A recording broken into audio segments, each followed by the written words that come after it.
Performance अच्छी हो तो साइज डजंट मैटर, और ये बात मैं नहीं बल्कि बोलता है काउंटर पॉइंट का ये डेटा। और इस डेटा के अकॉर्डिंग इंडिया में 88% लोग एक छोटे साइज वाला फोन खरीदना पसंद करते हैं अगर उसकी परफॉर्मेंस एक बड़े साइज वाले फ्लैगशिप जैसी हो तो। लेकिन मार्केट में जो ऑप्शंस अवेलेबल हैं उनके छोटे साइज के साथ आते हैं बड़े कॉम्प्रोमाइजेस जो कि कोई करना नहीं चाहता। और इसी चीज को देखते हुए वीवो ने एंट्री मारी है इस लिटिल बीस्ट के साथ, जिसने कॉम्पैक्ट फोन के साथ आने वाले लगभग हर कॉम्प्रोमाइज को ऑलमोस्ट खत्म कर दिया है। सो इसे as my daily driver use करने के बाद this is my full honest review of Vivo X200 FE। और हर बार की तरह मैं प्रोज एंड कॉन्स दोनों पे बात करूंगा। So without wasting any time let's get started. Box के अंदर मिलेगा 90 वोल्ट का flash charger, USB type A to C cable, जिस कलर का फोन है उसी कलर का केस भी मिलेगा, SIM ejector tool, some paper work and एक कार्ड। इन सब चीजों को साइड में रखकर जब आप फोन को उठाओगे तो इसके कॉम्पैक्ट साइज के साथ आने वाला बॉक्स से design, premium in hand feel और एस्थेटिक लुक्स, ये सब चीजें मिलकर तुम्हें पिघला देंगी।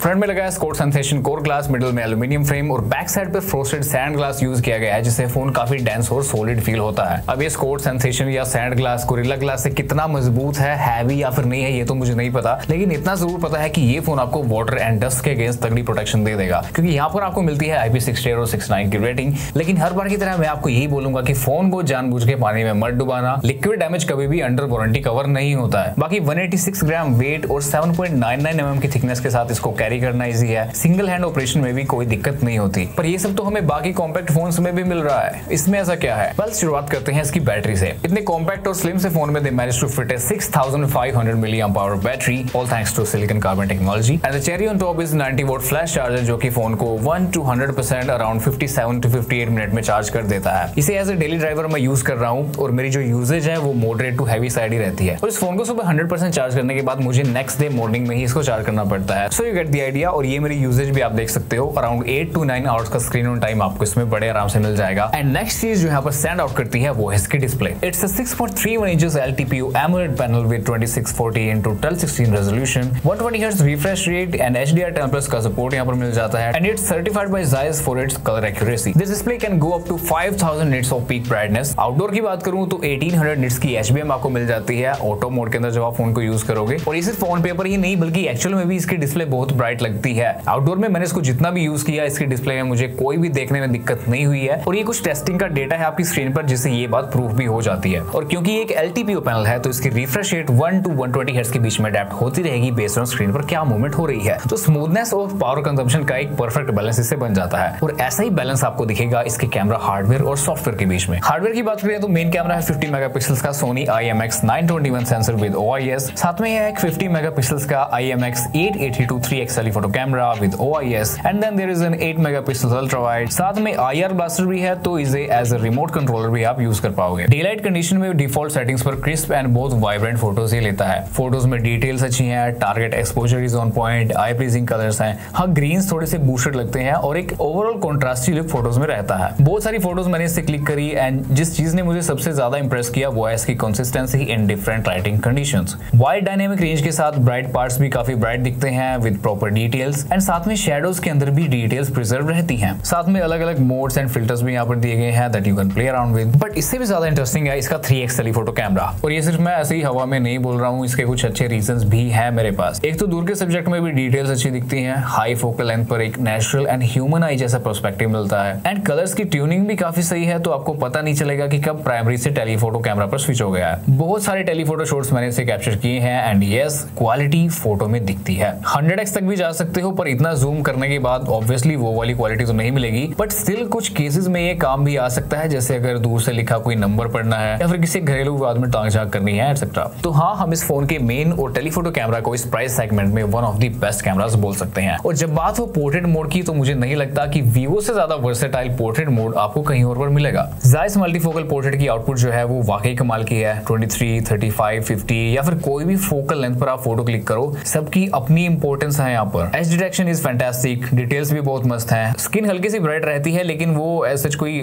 आर्टिफिशियल नहीं लगती। और इस फोन के साथ में एक नया और काफी मस्त सा फीचर वीवो ने डाल के दिया है, that is AI visual portrait. इसमें ये 4 सीजन आपको मिलेंगे, इनमें से कोई भी आप चूज कर सकते हो, स्प्रिंग, विंटर, ऑटम और समर। और इसके रिजल्ट्स माइंड ब्लोइंग है। पूरा सीन ही इतना रियलिस्टिक लगता है कि कोई बता नहीं सकता कि ये AI जनरेटेड होगा। सीन को और ज्यादा रियलिस्टिक बनाने के लिए ये कुछ एक्स्ट्रा डिटेल्स भी ऐड कर देता है। जैसे इस फोटो में ये साइन बोर्ड ये पहले नहीं था, ये इसने खुद से जनरेट किया है और ये विंटर वाला तो मेरा पर्सनल फेवरेट है। अब बात कर लेते हैं अल्ट्रा वाइड एंगल कैमरा की, जो कि है 8 मेगापिक्सल्स का। तो इसमें डिटेल्स मेन या फिर टेलीफोटो कैमरा जैसी तो नहीं मिलेंगी, पर कलर्स काफी हद तक एक्यूरेट आते हैं। अब यहाँ पर जो अल्ट्रा वाइड एंगल कैमरा है उसमें आपको ऑटो फोकस नहीं मिलता है, मतलब कि आप उससे मैक्रो शॉट्स क्लिक नहीं कर पाओगे। हालांकि ये चाहते तो टेलीफोटो मैक्रो का ऑप्शन दे सकते थे, पर अब यहाँ पर वो नहीं है। तो आपको जो मैक्रो शॉट्स क्लिक करने हैं वो टेलीफोटो कैमरा से आप जूम करके कैप्चर कर सकते हो। उसकी भी जो आउटपुट है वो भी काफी अच्छी आती है। 50 मेगापिक्सल्स का आई ऑटो फोकस फ्रंट कैमरा यहाँ पर दिया गया है, तो सेल्फीज की क्वालिटी के साथ भी आपको कोई कॉम्प्रोमाइज नहीं करना पड़ेगा। एक तो इसका फील्ड ऑफ व्यू भी नॉर्मल फोन के फ्रंट कैमरा से बहुत ज्यादा है, मतलब कि ज्यादा लोग आप फ्रेम में फिट हो पाओगे। स्क्रीन टोन जो है वो दिखने में अच्छी लगती है क्योंकि इसमें थोड़ी सी ब्राइट साइड रहती है। लो light photography is also good, clean look night photos में मिलेगा, कोई अननेसेसरी नॉइस या फिर ग्रेन्स नहीं है। कलर रिप्रोडक्शन बहुत सही है, साथ में लाइट कंट्रोल भी इसका बहुत बढ़िया है। और नाइट टाइम में ऐसा भी नहीं है कि फोटो सॉफ्ट आएंगी या फिर डिटेल्स की उनमें कमी होगी। डिटेल्स के साथ टेक्सचर भी ये बहुत सही पिक कर लेता है। मेन एंड टेलीफोटो कैमरास दोनों ही काफी कंसिस्टेंट है इस मामले में, लेकिन जो अल्ट्रा वाइड एंगल कैमरा है वो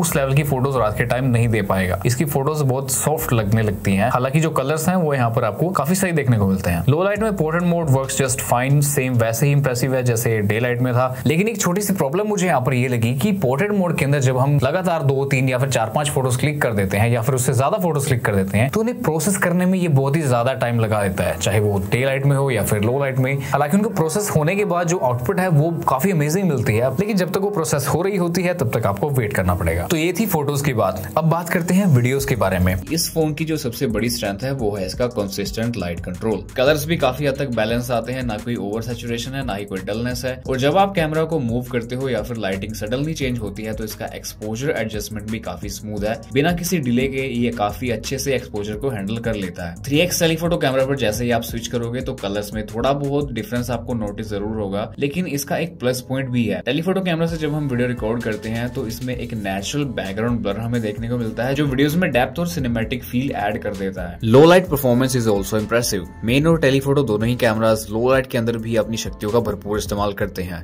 जूम करने के बाद भी डिटेल्स जो है वो लूज नहीं होती। फ्रंट कैमरा में वीडियो क्वालिटी एंड कलर्स दोनों ही काफी अच्छे हैं, लेकिन यहाँ पर जो स्टेबलाइजेशन है उस पर थोड़ा काम किया जा सकता है। वीडियो में जो फ्रेम रेट एंड रेजोल्यूशन है वो है मैक्सिमम 4K 60 FPS, जो कि आप मेन और टेलीफोटो दोनों कैमरा से रिकॉर्ड कर सकते हो। पर एक बार आपने मेन कैमरा से 4K 60 FPS वीडियो रिकॉर्ड करना स्टार्ट कर दिया या फिर टेलीफोटो कैमरा से आपने 4K 60 FPS वीडियो रिकॉर्ड करना स्टार्ट कर दिया, तो while recording the video you can not switch between the lenses. लेकिन अगर आप चाहते हो कि वीडियो रिकॉर्ड करते हुए मैं मेन, टेलीफोटो या फिर फ्रंट कैमरा पर स्विच कर पाऊं, तो इसके लिए आपको जो फ्रेम रेट है वो 4K 30 FPS या फिर 1080 60 FPS करना होगा। अब जो प्रोसेसर यहाँ पर लगा है वो है MediaTek Dimensity 9300+, which is co-developed by Vivo and MediaTek। 4 nanometre का फैब्रिकेशन प्रोसेस है और साथ में लगी है LPDDR5X RAM and UFS 3.1 storage. तो यहाँ पर जो Antutu स्कोर है वो भी हमें टॉप ऑफ द लाइन तो नहीं मिलेंगे, बट स्टिल काफी इंप्रेसिव स्कोर्स हैं। और एक नॉर्मल यूजर के पॉइंट ऑफ व्यू से अगर हम देखें तो उसके सारे डे टू डे टास्क ही बड़े आराम से कर देगा। CPU थ्रोटल टेस्ट में भी इसने काफी अच्छा परफॉर्म किया, 82% तक ये पहुंचा था। और साथ में ग्राफ भी आप देख सकते हो जो कि काफी स्टेबल है। Day to day performance is fantastic, app opening closing is fast, कहीं पर अटकता नहीं है। RAM management is also good, apps जो है वो काफी देर तक बैकग्राउंड में एक्टिव रहती हैं। रीसेंट ऐप से उन्हें ओपन करने पर वो रीलोड नहीं होती, तो मल्टीटास्किंग का जो एक्सपीरियंस है वो भी आपका काफी सही रहेगा। रही बात गेमिंग की, तो BGMI 90 FPS तक खेल सकते हो स्मूथ ग्राफिक्स के साथ। आपको एक्सट्रीम प्लस का ऑप्शन मिल जाएगा। Asphalt 9 या फिर कॉल ऑफ ड्यूटी मोबाइल के अंदर आपको 60 FPS का ही ऑप्शन मिलेगा। अगर फोन को चार्जिंग लगा के गेमिंग करते हो तो उसके लिए बाईपास चार्जिंग का ऑप्शन भी अवेलेबल है। तो yes, casual to moderate gaming आप इस फोन में बड़े आराम से कर सकते हो, बट अगर आप एक हार्डकोर गेमर हो तो मार्केट में और दूसरे ऑप्शंस आपके लिए अवेलेबल हैं। ये फोन एक हार्डकोर गेमर के लिए नहीं बना। अब Vivo के फोन्स में ना एक ऐसी चीज जिसके लिए लोग बहुत ज्यादा कंसर्न रहते हैं, that is FunTouch OS। FunTouch OS यहाँ पर पुराने वाला ही है, इसमें कुछ ज्यादा चेंजेस तो नहीं है, बट कुछ इंप्रूवमेंट्स यहाँ पर जरूर की गई हैं। और Vivo ने प्रॉमिस किया है कि इस फोन को 4 OS अपडेट और 5 साल के सिक्योरिटी अपडेट्स मिलेंगे, it's a good thing. Vivo के अपडेट्स भी जो है वो टाइम पर आते हैं, तो उसके बारे में टेंशन लेने की कोई जरूरत नहीं है। अब मैं आपको वो चीजें बताता हूँ जो यहाँ पर एक्चुअल में इन्होंने फिक्स की है। सबसे पहली चीज जो विजेट्स को लेकर थी, थर्ड पार्टी विजेट्स का अलाइनमेंट पहले प्रॉपर नहीं होता था, या फिर उनके जो कॉर्नर्स हैं वो बहुत ही शार्प होते थे, राउंडेड कॉर्नर्स वहां पर नहीं मिलते थे, उनका अलाइनमेंट प्रॉपर नहीं हो पाता था। वो चीज यहाँ पर फिक्स हो चुकी है। और सबसे बढ़िया चीज जो मुझे इस बार लगी है कि जब आप प्ले स्टोर से इस फोन में कोई ऐप डाउनलोड करोगे तो वो अननेसेसरी जो ऐप रिकमेंडेशन आपको दिखती थी वो इस फोन में देखने को नहीं मिलेंगी। ब्लॉटवेयर या फिर प्री लोडेड एप्स जो हमें मिलती हैं वो भी यहाँ पर कोई ज्यादा नहीं है, जो है उन्हें आप बड़े इजीली अनइंस्टॉल कर सकते हो। अब रूमर्स ये भी हैं कि अपकमिंग X सीरीज के साथ FunTouch OS और Origin OS जो है वो मर्ज होने वाला है। अब ये जब होगा तब के तब देखेंगे, लेकिन अभी जो है FunTouch OS ही है और इसे हमें यूज करना पड़ेगा। बट इस फोन में फ्रंट एज ओएस के साथ यूज टू हो चुका हूँ, क्योंकि काफी सारी यूजफुल चीजें भी यहाँ पर मिलती हैं, जैसे AI कॉल ट्रांसलेशन या फिर AI summary, AI transcript assist, AI caption, circle to search या फिर और भी जितने AI फीचर्स आपको मिलते हैं वो सारे वीवो ने इस फोन में डाल कर दिए हैं। कुछ फन टू यूज फीचर्स भी हैं और साथ में इस फोन के हैप्टिक्स भी बहुत बढ़िया हैं। टाइपिंग एक्सपीरियंस आपको बहुत बढ़िया मिलेगा। UI में भी आप एक दो जगह उन्हें फील कर सकते हो। अच्छी वाइब्रेशन के साथ साथ रिंगटोन भी आपको काफी तेज सुनाई देगी, तो कॉल मिस होने के तो चांस यहाँ पर नहीं है, क्योंकि यहाँ पर of course dual stereo speakers आपको मिलेंगे जिनकी ऑडियो क्वालिटी में कहूंगा डिसेंट है। सारे साउंड्स आपको बैलेंस सुनाई देते हैं, लाउडनेस भी काफी अच्छी है। बस यहाँ पर बेस की जो इंटेंसिटी है वो थोड़ी कम रहती है। ईयरपीस की वॉल्यूम भी काफी लाउड है, इसमें भी कोई प्रॉब्लम मुझे फेस नहीं करनी पड़ी। And same goes with Bluetooth and connectivity. Bluetooth 5.4 का इसमें सपोर्ट है along with LDAC and LHDC। Wi-Fi 7 भी सपोर्टेड है, लेकिन मैंने इसको ज्यादातर अपने 5G मोबाइल डेटा पर ही यूज किया है। अभी मैं इसमें जियो का सिम यूज कर रहा हूँ और नेटवर्क से रिलेटेड कोई भी प्रॉब्लम मुझे इसमें फेस नहीं करनी पड़ रही है। ड्यूअल नैनो सिम आप इसमें लगा सकते हो, कोई मेमोरी कार्ड या फिर ई सिम का सपोर्ट नहीं मिलता है। बायोमेट्रिक्स एंड सिक्योरिटी में आपको यहाँ पर फिंगरप्रिंट मिल जाएगा, जिसकी पोजीशन काफी सही है। ये फास्ट एंड एक्यूरेट है, रिलायबल भी है। इस वीडियो का कंक्लूजन देने से पहले मैं आपको बता दूं कि वीडियो के स्टार्टिंग में मैंने बोला था कि इस फोन ने कॉम्पैक्ट फोन के साथ आने वाले लगभग हर कॉम्प्रोमाइज को ऑलमोस्ट खत्म कर दिया है। अब मैंने ऑलमोस्ट क्यों बोला? वेल, यहाँ पर कुछ हिडन कॉम्प्रोमाइजेस अभी भी हैं, जैसे कि इसकी स्टोरेज की रीड और राइट स्पीड अगर आपको मैं दिखाऊं तो ये काफी फास्ट है, पर आप इतनी फास्ट रीड राइट स्पीड का फायदा तब नहीं उठा पाओगे जब आप एक एक्सटर्नल डिवाइस या फिर कहीं तो अपने पीसी के साथ डेटा ट्रांसफर कर रहे हो थ्रू इट्स USB पोर्ट। यहाँ पर जो USB Type-C पोर्ट यूज किया गया है that is based on USB 2.0, यानी कि जितनी स्पीड इसकी इंटरनल स्टोरेज की है उतनी फास्ट स्पीड से आप डेटा ट्रांसफर नहीं कर पाओगे। तो ये जो USB पोर्ट है ये डेटा ट्रांसफर के बीच में एक बॉटलनेक बन सकता है। सेकंड जो कॉम्प्रोमाइज यहाँ पर है वो है वायरलेस चार्जिंग। वायरलेस चार्जिंग आपको इस फोन में नहीं मिलती है, लेकिन इन सब चीजों से ज्यादातर लोगों को इंक्लूडिंग मी फर्क नहीं पड़ता। तो इस फोन को आप में से ज्यादातर लोगों को मैं रिकमेंड कर सकता हूँ, बिकॉज यहाँ पर गुड टू हैव फीचर्स नहीं बल्कि मस्ट हैव फीचर्स पर इन्होंने काफी अच्छा काम किया है। चाहे वो कैमरास, बैटरी, चार्जिंग, इसके डिजाइन, एस्थेटिक्स, सब कुछ बहुत बढ़िया ये फोन ऑफर करता है। सो आप इस फोन को बाय कर सकते हो। तो बस गाइस, ये था आज की वीडियो में। वीडियो अच्छी लगी हो तो इसे लाइक, शेयर और चैनल को सब्सक्राइब जरूर कर लीजिएगा। Thanks for watching. My name is Mayank and I will see you guys in the next one.